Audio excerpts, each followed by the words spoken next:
एक गांव में मिट्टी के बर्तन बनाने वाला एक व्यापारी लक्ष्मैया था। वही उसके परिवार का व्यापार था। मिट्टी से खाने के बर्तन, भगवान के लिए दिया, मटके, पानी पीने वाले बर्तन, पशुओं के लिए बर्तन, अलग प्रकार के भगवान के मूर्ति, खिलौने बनाते हुए वो जी रहा था। लाभ ना आने के बावजूद और उसके बीवी बच्चे के हमेशा ना कहने के बावजूद भी वो उसी व्यापार में भरोसा रखता था। अलग प्रकार के मिट्टी के बर्तन बनाते हुए वो उसी काम में निमग्न हो जाता था। लेकिन समय बदल गया है। पहले की तरह कोई भी अब मिट्टी के बर्तन नहीं खरीद रहा है। इसी कारण कई साल से लक्ष्मैया को 1 रुपए का लाभ भी नहीं है, उल्टा पूरा नुकसान हो रहा है। इसी कारण वो यही हमेशा सोचता था कि काम में कुछ नया करना होगा और उसी सोच में पड़ जाता था। उसको कोई और काम ढूंढने के लिए और 4 रुपए की कमाई घर लाने के लिए कह कहकर थक गई है उसकी पत्नी अन्नपूर्णा।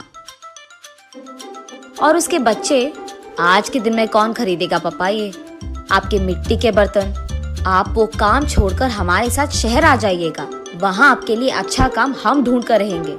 ऐसे भी बहुत बार बोलकर देख चुके हैं, फिर भी नहीं माने लक्ष्मैया, और इस कारण बच्चे लक्ष्मैया से कुछ कहना भी बंद कर दिए। एक दिन लक्ष्मैया धूप में काम कर कर के थक कर वही मौजूद मिट्टी के मटके में से पानी लेकर पी रहे होते हैं।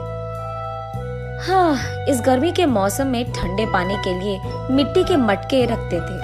अब न जाने क्या हो गया लोगों को, मिट्टी के मटकों को छोड़कर मिट्टी को खराब करने वाले फ्रिज और एसी से काम चला रहे हैं। और मुझे समझ में नहीं आता कि उनको मिट्टी के बर्तन से काम चलाने में क्या ही प्रॉब्लम है। ऐसे सोच में पड़ जाता है और अचानक उसे एक योजना सूझती है।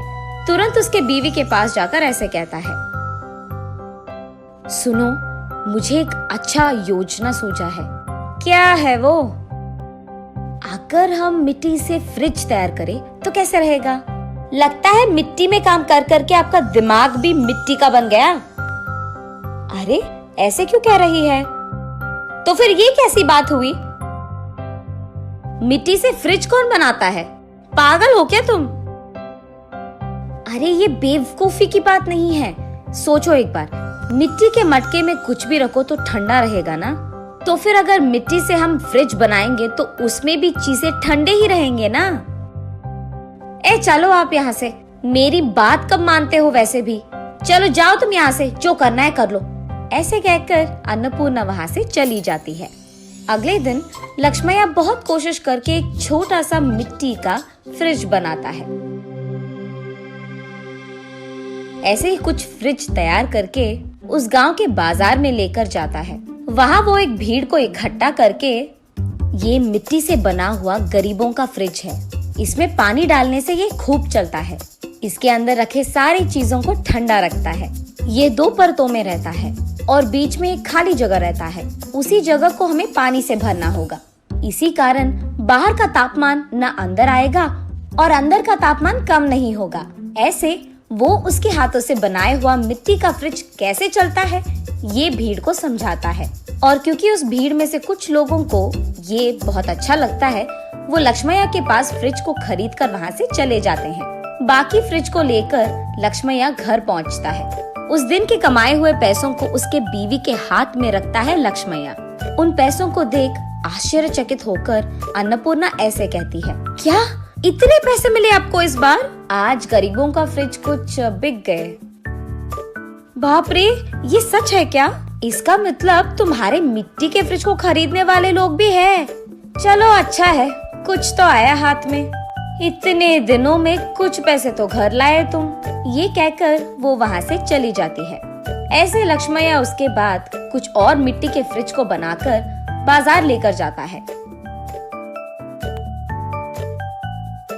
कुछ दिन बाद सारे जिला में ये बात फैल जाती है। इस कारण लोग सारे लक्ष्मैया के घर सीधा पहुंचकर गरीबों के मिट्टी का फ्रिज खरीदकर वहाँ से चले जाते थे। इसी कारण एक ही झटके में लक्ष्मैया का व्यापार बहुत बढ़ जाता है। लाभ भी मिलते हैं और काम करने के लिए लक्ष्मैया उसके नीचे कुछ लोगों को नौकरी भी देता है। ये सब देख अन्नपूर्णा अपनी आंखों का भरोसा ही नहीं कर पा रही थी।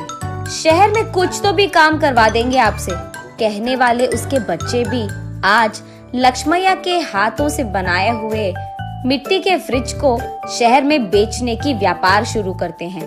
ऐसे लक्ष्मैया को उसके मेहनत का फल मिलता है, वो अमीर बनता है और खुश रहता है।